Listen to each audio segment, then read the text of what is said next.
So I was listening to the news yesterday, and they were talking about heat exposure issues, given it's been so hot out lately. I found it interesting that they immediately jumped to heat stroke, skipping over heat exhaustion and heat cramps.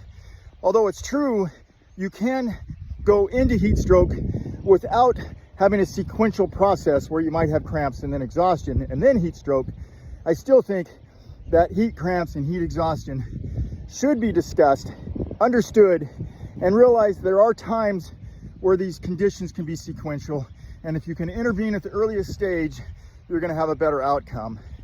So I think it's important that you understand some of the biggest differences between heat exhaustion and heat stroke.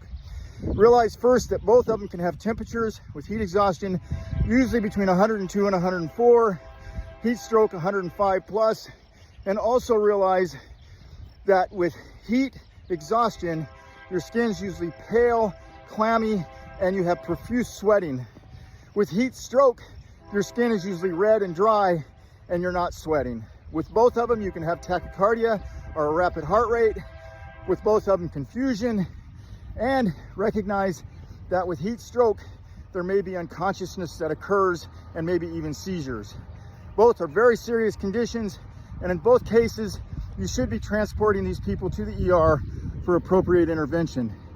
As you wait to transport them or for the ambulance to arrive, if you have to, make sure you put them in a shock stable condition, and if they're alert and able to drink, that you give them oral fluids and cool them off by fanning and maybe putting tepid or slightly cool rags in the armpits, behind the neck, on the face, not in the airway area, but on the face and in the groin area.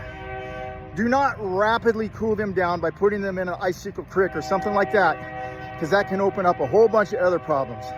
So the key is recognize there's a temperature difference, that heat exhaustion will have profuse sweating, pale, clammy skin. Heat stroke will have a higher temperature, maybe 105 plus, with dry, red skin and no sweating. Intervene, get them to the emergency center as soon as possible. But best bet, try to prevent this through proper mitigation and understanding of the risk and what you can do to decrease that potential.